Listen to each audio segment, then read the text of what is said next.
only just now got off work at midnight. It's roughly 1 o'clock right now. I was wanting to make a video about body fitment on panels of your car. Whether it's factory,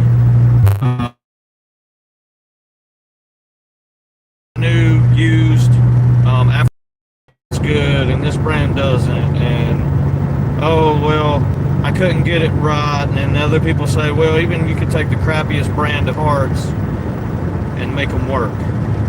And when I say that, I mean it will fit. It just takes a lot more work and a lot more effort. So I'm more of the second option. You can make the crappiest body parts and body panels for your car, the cheapest parts available, fiberglass, metal, whatever. You can make those work. You can make those fit. They do take a lot more time. But I was going to go into detail about how the process works and why people say this part fits versus this part doesn't, this brand does and this doesn't. So put this into perspective, and I'm going from experience. I work at Volkswagen, one of the manufacturing plants, and my job is quality fitment on body panels, and that involves the hood, not so much the bumper, but I know how to do the adjustments on that. But the hood, fenders, doors, and the hatch or trunks. That's pretty much my area, and that's what I've been doing for a few years now.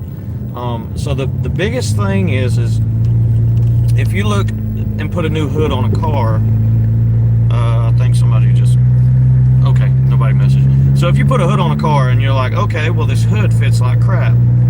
It's not always the hood.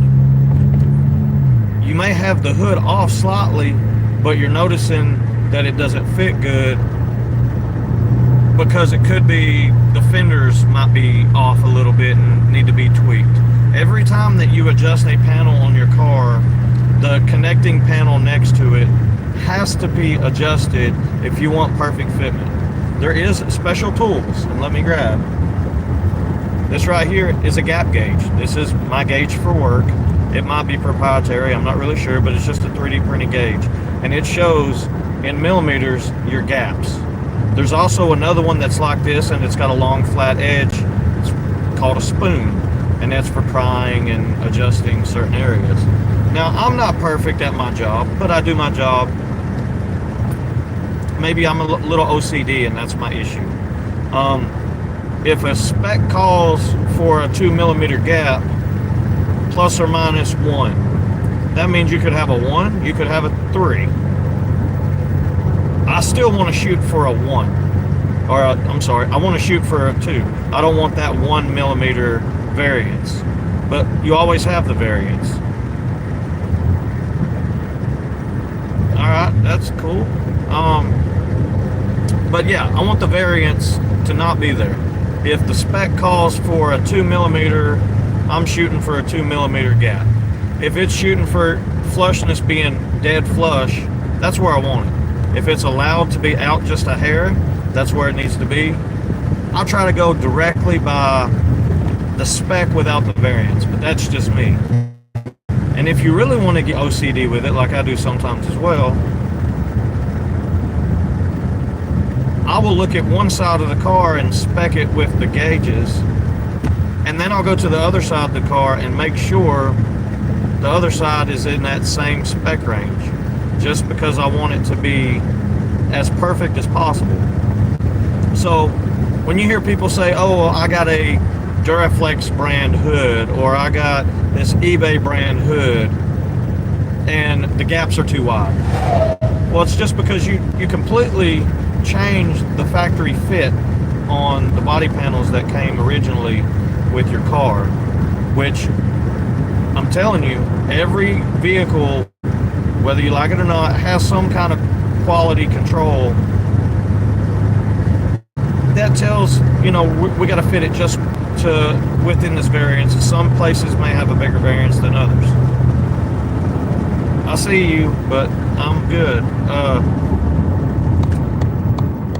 So whenever I'm trying to tell people, you can make this brand fit just as good as you can make another brand fit. It might not be easy, but it's possible.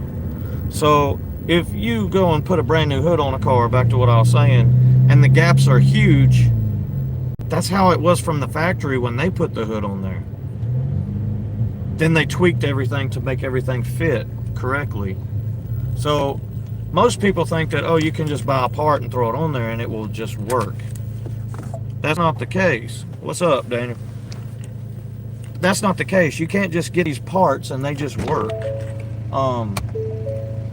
Most of the time can get by with it, but that's not ideal.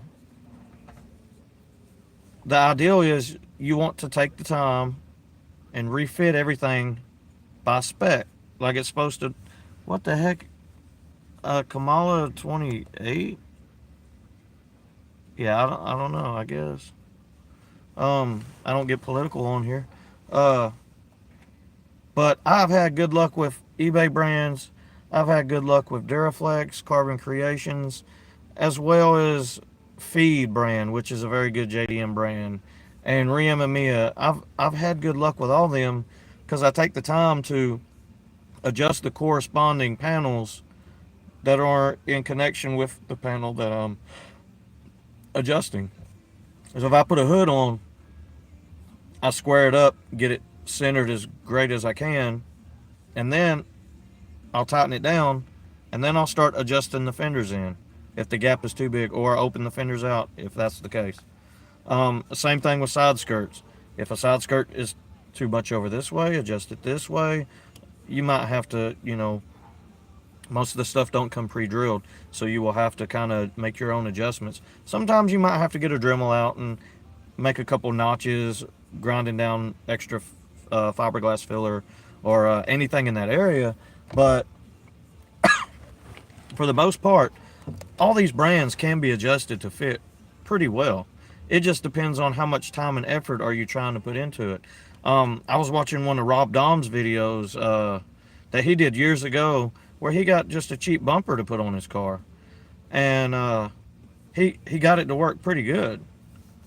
Now, he did have like a full day of fitment into it, but he got it to fit pretty dang well for a cheap front bumper. Same thing with fenders and all that.